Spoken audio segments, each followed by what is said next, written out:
I'm so sorry about my dog and if she's distracting.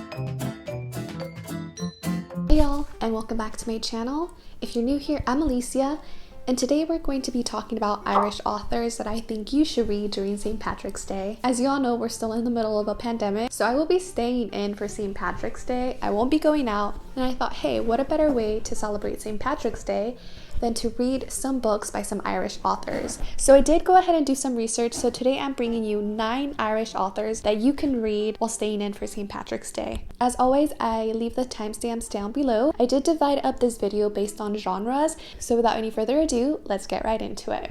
First category is thrillers, and the first author that I'd like to talk about is Tana French. She is the only American Irish author that I have on this list, but I did want to go ahead and include her since I will be reading one of her novels this month called The Trespasser. The Trespassers is actually going to be the book that I'll be starting for St. Patrick's Day. Tana French is an American Irish writer, and she's also a theater actor, but she mostly writes crime fiction, and the book that I'm going to suggest by Tana French is In the Woods. This is the first book in her Dublin Murder Squad series. This is a suspenseful whodunit series, and it's also won the Edgar Anthony McCavity and Barry Awards for Best First Novel. I've heard that it's a great psychological mystery. I actually have it on my shelves. I myself haven't read it, but it's definitely one that I'm going to pick up by her once I'm done with The Trespasser. The next author on this list within the thriller category is Liz Nugent. I'm sorry if I'm not pronouncing her name correctly. She is an Irish novelist, and she's written 4 crime fiction novels. The one that I'm going to recommend is Unraveling Oliver, and from the research that I did, it seems like this is an exploration of human behavior and also of the nature of evil within human behavior. In it, we follow our main character Oliver, who is supposed to be this handsome, charismatic, very successful, who is married and loves his wife, and then one day during dinner, he ends up leading her into a coma without any explanation. We follow this main character as he sort of unravels. It just sounds like it's going to be a great character study and a great mystery, and I'm here for it. Now we're going to move on to more of the classics, and here I have a Bram Stoker. I actually didn't know until very recently that Bram Stoker is an Irish author. Even though he's best known for his novel Dracula, he actually ended up writing over 18 works in his lifetime. I'm actually one of those people that has never read Dracula in our life, and it's just so seated and intertwined with pop culture that I think it's finally time for me to read it.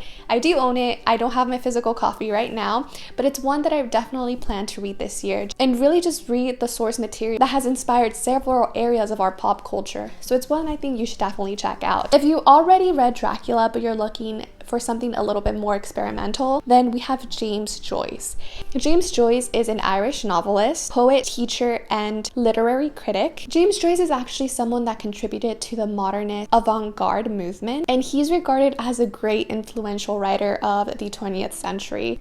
I know that he's most famous for Ulysses, but one that I'm really interested in reading in the future is Finnegan's Wake. And I know this is something that is not for everybody. This is, I believe, considered to be one of the most difficult works to read in the Western English canon. And it's supposed to be a circular novel. It doesn't really have a beginning or an end. The story begins in the middle of a sentence and ends in the middle of a sentence. And I do believe this is structured as a stream of consciousness narrative. So definitely one that is very interesting and apparently very challenging, but it's also regarded as a great work of fiction. So it's one that I definitely want to check out.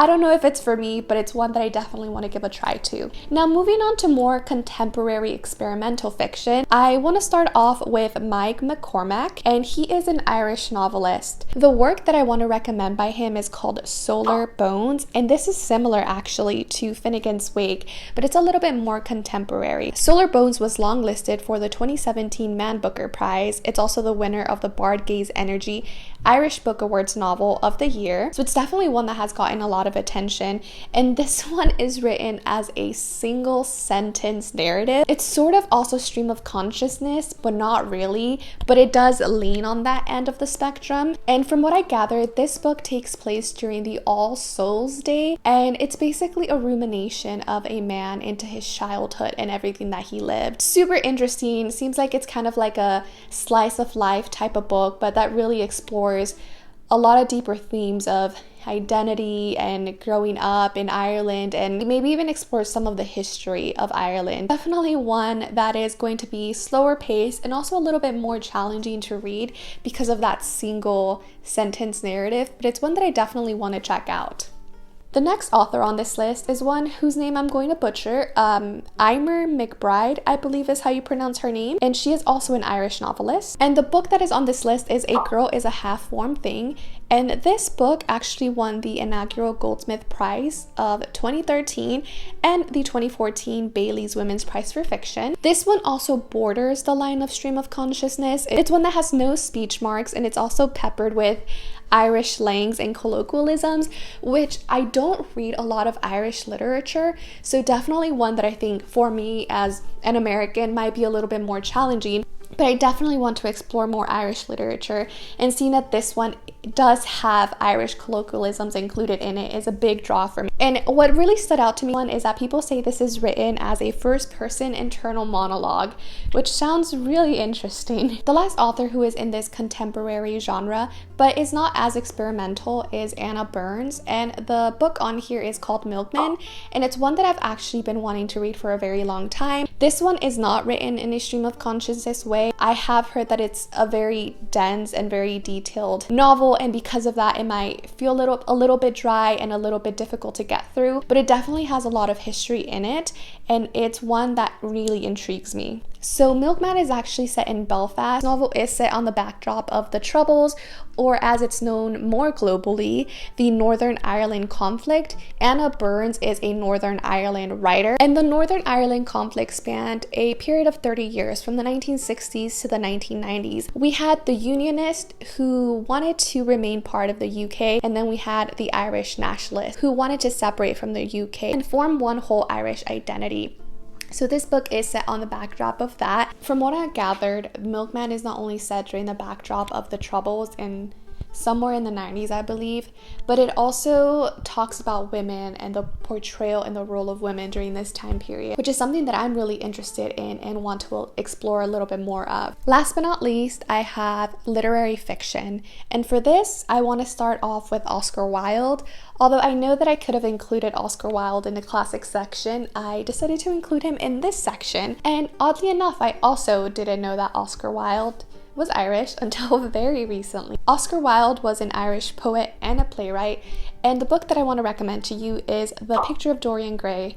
The Picture of Dorian Gray is actually one of my favorite books of all time, and this is essentially a dark portrait of a narcissist who ends up selling his soul for eternal youth. In it, we explore themes about modern morality and what it means to remain beautiful forever, and just the consequences of being a bad person. It's definitely a book that is slower in pace, but I think the themes that are explored in this book and the impacts that it has overall make it so worthwhile. The last and final author on this list is Edna O'Brien, and she is an Irish novelist, a poet, and a short story writer. What really stood out to me about Edna O'Brien is that she articulated in her novels what had remained unspoken of in a Catholic Ireland for a very long time. Her novels really focus on the female sexual desire and the gleeful determination of her characters to enjoy themselves in this very rigid and Catholic society. She was definitely a controversial figure in her life. At the time she was writing, her novels were seen as an active rebellion against patriarchy and against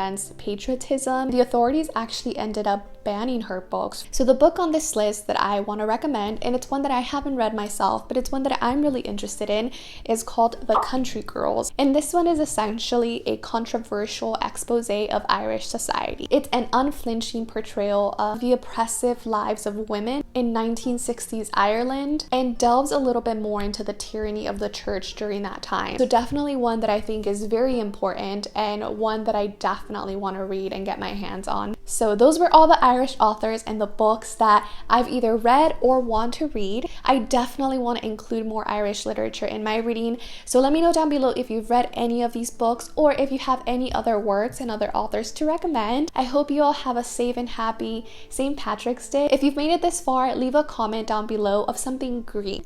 Thanks so much for watching, and I'll see you on the next one. Bye!